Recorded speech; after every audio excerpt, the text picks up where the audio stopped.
Bismillahirrahmanirrahim. Assalamualaikum warahmatullahi wabarakatuh.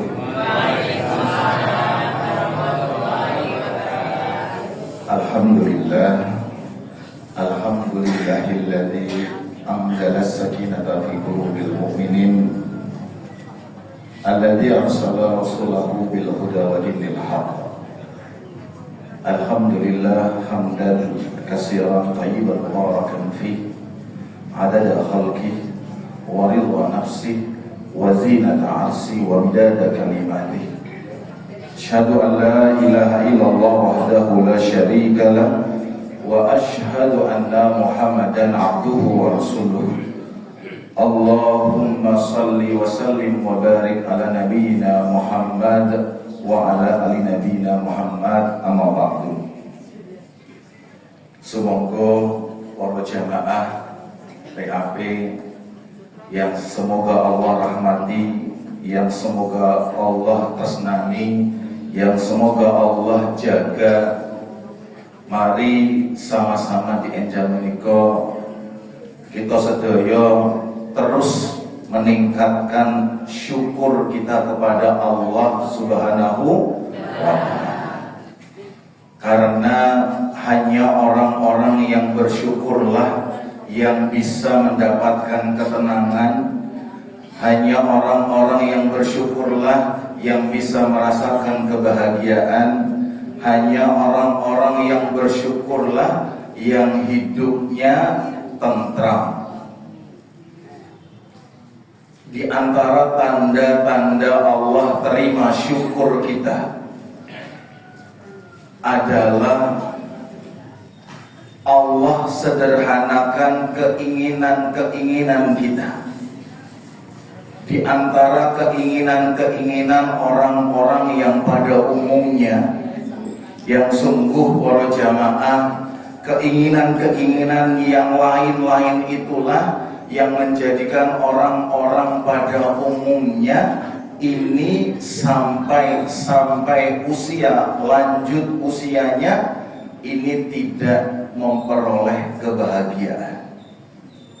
Maka di antara keinginan-keinginan yang Allah sederhanakan adalah Allah izinkan kenikmatan untuk beribadah kepada Allah. Yang alhamdulillah tadi Allah telah bangunkan kita sebagai tanda mengapa Bapak Ibu kok sholat tahajud, sholat lail itu kok tidak ada azannya seperti 5 waktu. Mengapa Bapak Ibu? Kok sholat tahajud itu kok nggak ada azannya? Sholat tahajud itu undangannya langsung dari Allah. Hanya orang-orang yang dipilih oleh Allah, yang dibahagiakan hatinya untuk bisa menegakkan di antara amalan-amalan sunnah yang sangat dicintai oleh Allah.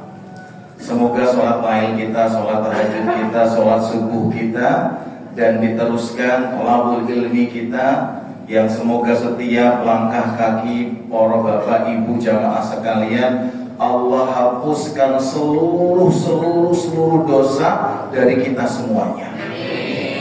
Dan Allah naikkan derajat kemuliaan di antara langkah-langkah kaki kita. Dan semoga Allah istiqomahkan kita untuk senantiasa hadir dalam setiap kebaikan-kebaikan, yang sehingga insya Allah dari hal ini Allah semakin mencintai kita dan setiap waktu-waktu kita dalam keberkahan. Amin Allahumma amin. Tiada lain keinginan kita sederhana adalah kita ingin surganya Allah. Bapak Ibu ingin surga? Ingin sekarang atau nanti? Kalau sekarang berarti siap-siap mati dulu. Kalau Bapak Ibu siap mati? Insya Allah. Kalau siap berarti kita doa bareng-bareng. Ya Allah, semoga jamaah cepat Engkau panggil ya Allah. Cepat dipanggil Allah untuk ziarah ke makam Rasulullah. Amin. Salawat dan salam semoga tersampaikan kepada uswah, teladan, panutan, idola yang kita rindukan, yang kita nantikan, yang kita berharap bisa mendapatkan syafaat beliau. Kita bisa bersama beliau meminum air telaga Kausar. Semoga insya Allah bulan Rabiul Awal yang barusan kita lalui kemarin bukan bulan Rabiul Awal yang terakhir. Tahun depan semoga insya Allah Allah sempatkan kita untuk bisa melalui bulan Rabiul Awal, di mana bulan Allah lahirkan Rasul tercinta kita, di mana bulan juga Allah wafatkan Rasul tercinta kita. Dan semoga insya Allah hari demi hari waktu terus berjalan, Allah semakin cintakan kita kepada Rasulullah Muhammad SAW. Suatu ketika Rasulullah bertanya kepada sahabat Nabi Umar bin Khattab, apakah sahabat Umar bin Khattab itu mencintai Nabi? Lalu Nabi bertanya kepada sahabat Umar, kedudukan cinta kepada Nabi itu seperti apa? Lalu Umar diluruskan oleh Nabi. Sahabat Umar menjawab, wahai Rasulullah, dirimu aku cintai persis seperti aku mencintaiku diriku sendiri. Ternyata keliru Bapak Ibu. Rasulullah itu dicintai di atas itu. Bahkan ngapunten, kalau ada ketika kita bersama orang tua kita, bapak ibu kita, kita duduk asik nyantai sama bapak, tahu mak betundu ada orang ngampiri dan orang itu ngonek-ngonek ke bapak kita, saelek-elek. Lalu ngapunten, gimana perasaan kita? Sakit, kesel, ndak terima.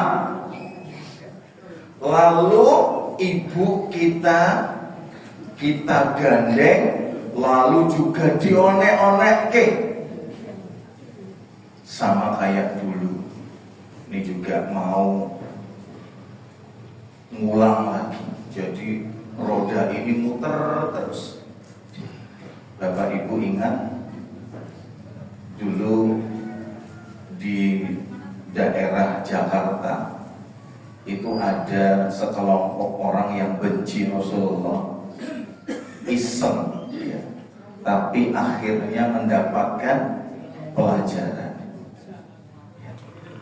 Siapa yang bernama Muhammad dan Maryam itu boleh minum miras gratis. Siapa yang bernama Muhammad dan Maryam itu boleh meminum miras.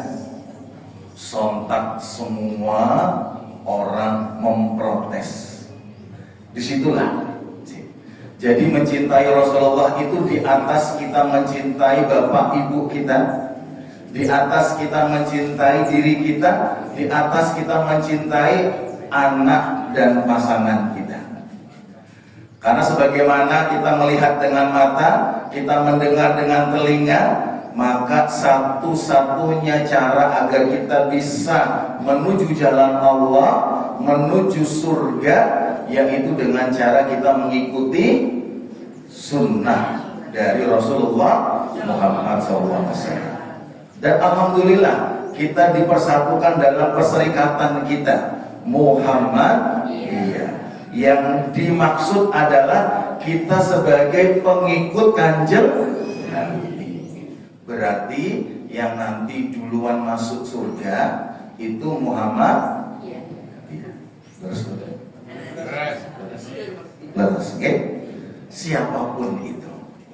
Siapapun itu yang mengikuti Kanjeng Nabi, maka dia akan mendapatkan surga. Maka haram bagi kaum-kaum sebelum Nabi itu masuk surga sebelum umat Rasulullah masuk surga. Masya Allah. Maka besok kita senang sekali. Bapak Ibu kangen kalian Rasulullah? Kangen bukan? Kalau ketemu pengen ngapain? Coba kalau Bapak Ibu ketemu Kanjeng Nabi, Pak pripun Pak? Ketemu Kanjeng Nabi kira-kira matur yang pertama menika napa? Ada yang ditanya Bapak Ibu, kalau seandainya ketemu dengan Kanjeng Nabi, apa yang dilakukan? Nangis. Nangis kenapa Bapak Ibu? Karena melihat sekarang umatnya jauh dari Nabi. Dulu hampir setiap satuan detik, satuan menit, satuan jam, para sahabat itu memeluk Islam dengan kokoh karena akhlak Nabi.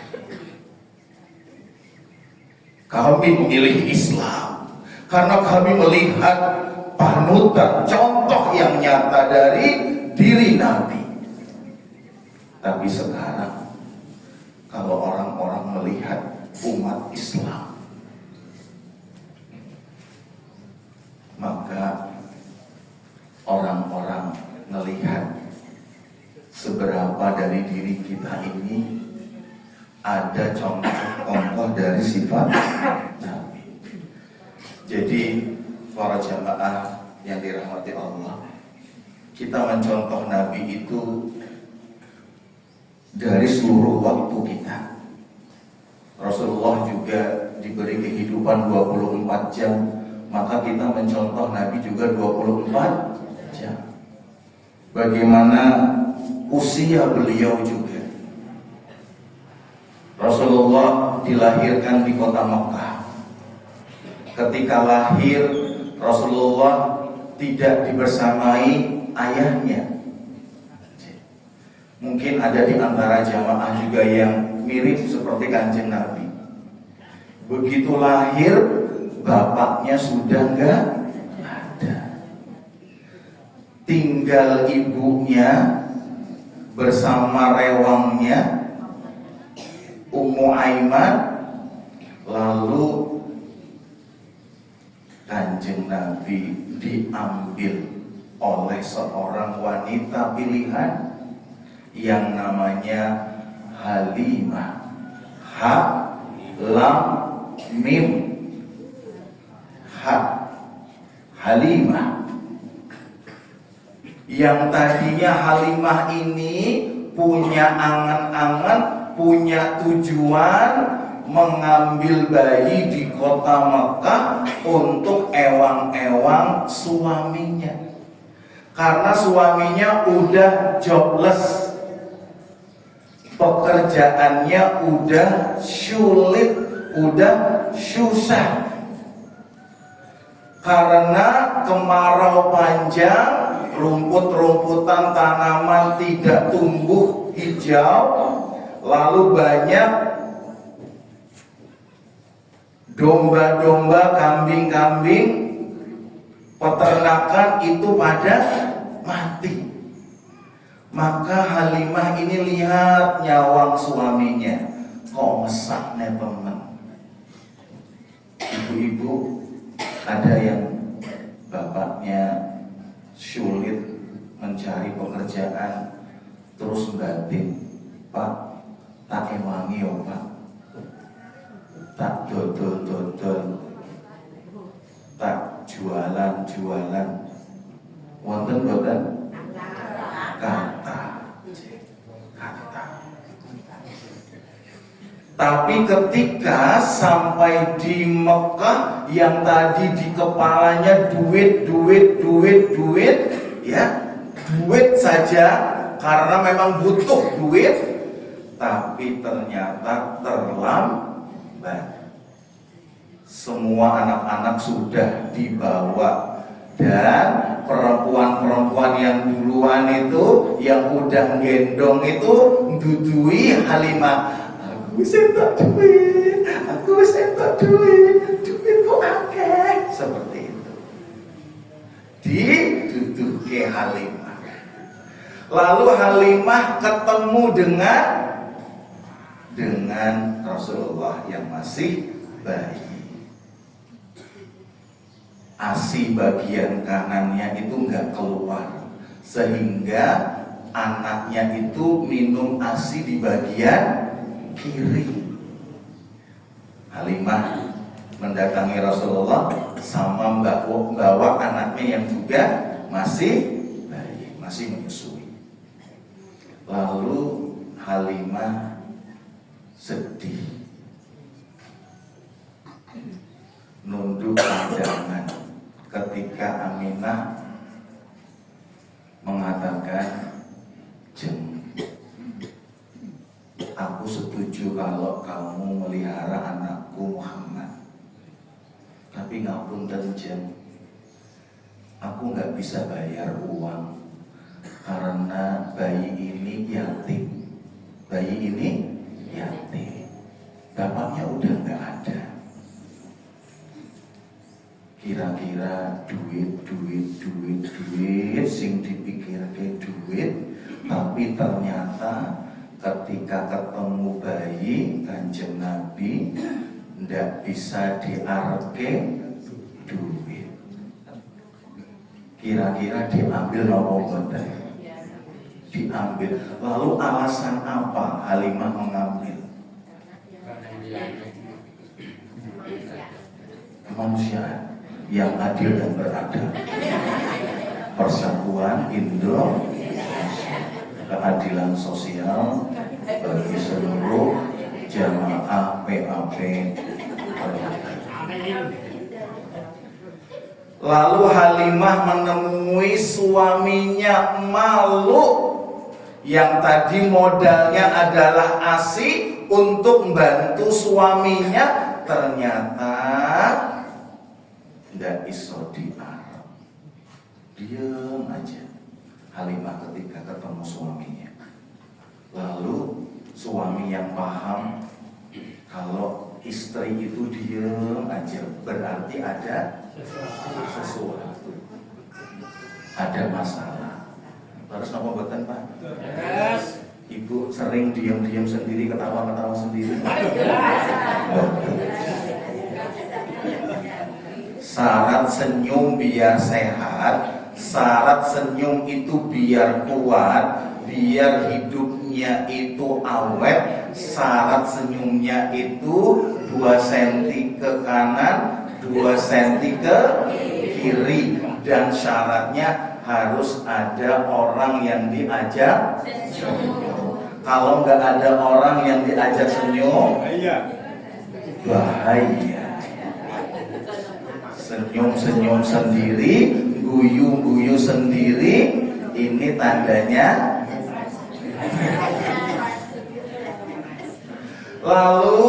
Lalu hari suaminya di nopo, kok diam? Gimana, sudah ketemu sama bayinya? Sampun Mas, tapi kenapa kok nggak kamu bawa?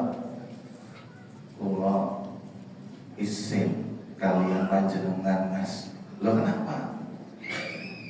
Raiso di Arab duit. Yo bali wae Mas yo. Yo Mas, bali ya Mas. Mas, ayo.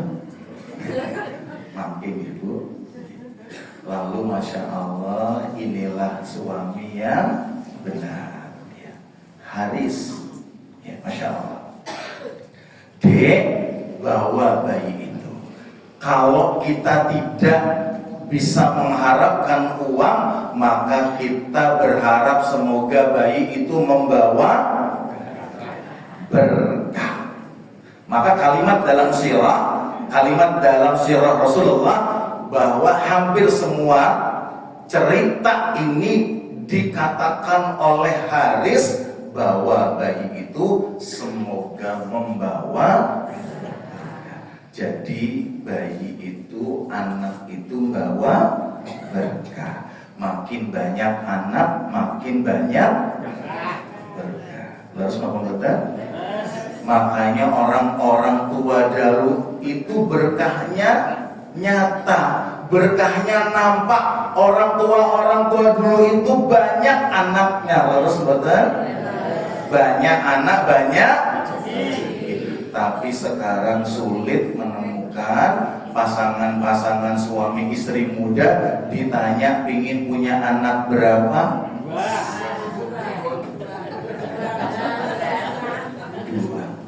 Dua itu pun juga bajeng semua. Dua anaknya itu sulung semuanya. Maksudnya apa?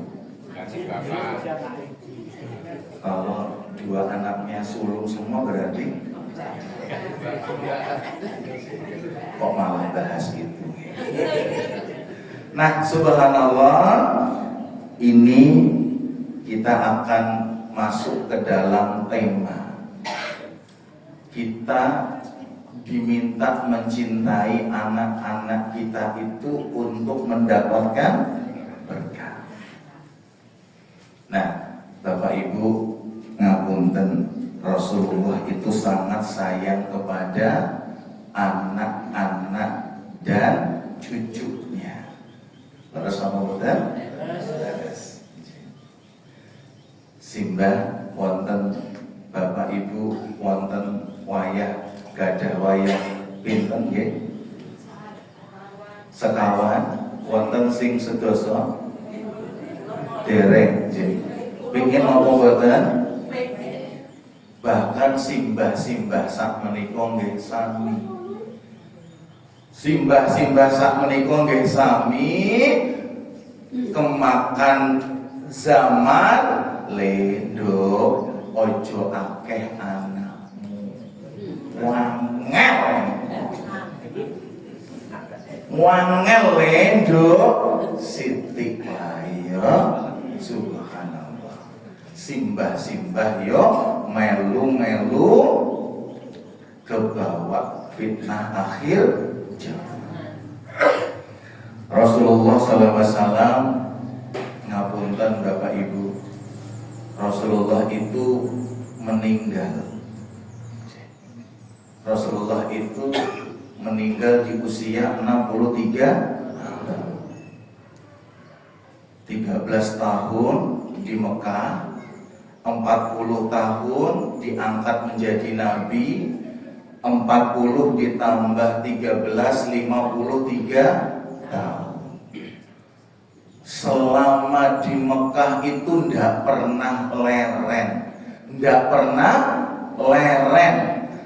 pernah istirahat, istiqomah beliau. Karena memang yang berat itu istiqomah, yang ringan itu istirahat, yang berat itu juga bu istiqomah. Leres nggih Ustaz? Sing berat menika bu istiqomah nggih. Abot banget toh. Nah, Masya Allah, lalu ke Yasrib, ke Madinah selama 10 tahun. Selama 10 tahun, pas 63 tahun. Terus subhanallah. Jadi di umur 60 itu Rasulullah itu ndak ada istilahnya pensiun. Rasulullah nggak ada istilahnya pensiun, nggak ada.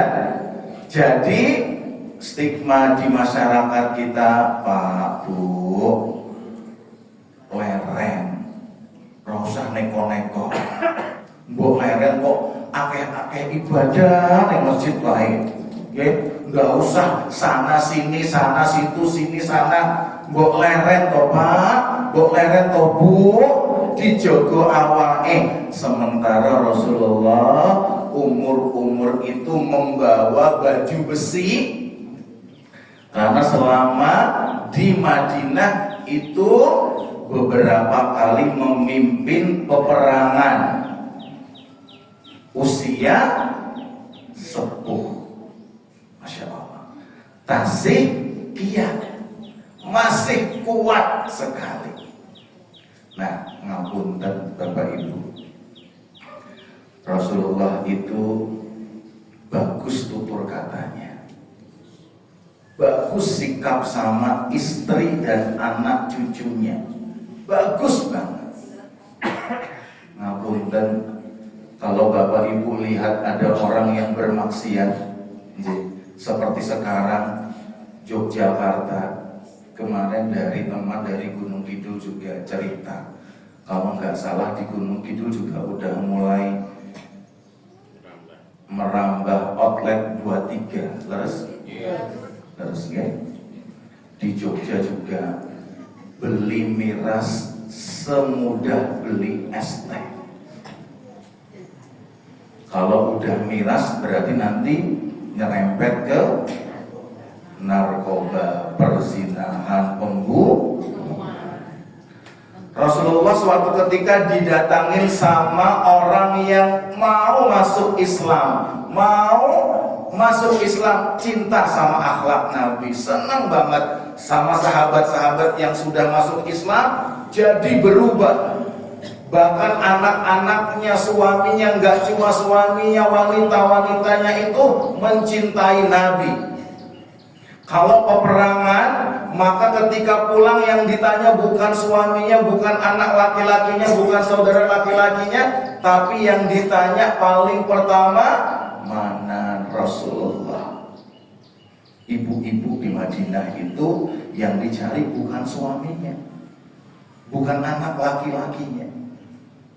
Malah malu kalau suaminya balik, kalau anak laki-lakinya balik, kalau saudara laki-lakinya balik ke Madinah, malu, pinginnya syahid. Dan khawatir sekali kalau Rasulullah itu tidak balik. Bahkan ada yang bernama Ummu Imarah ini Masya Allah luar biasa, emak-emak yang subhanallah. Jadi bapak-bapak ras di muka bumi yang super power itu ras apa bapak? Emak-emak. The power of emak-emak. Jadi naik kuda, wah emak-emak bisa naik kuda Ummu Imarah, lalu subhanallah melindungi Nabi sampai tubuhnya kena pedang seperti itu, mau diselamatkan sama anaknya, dipukul anaknya. Ojo memperhatikan ibu, jangan kasihan sama ibu, sana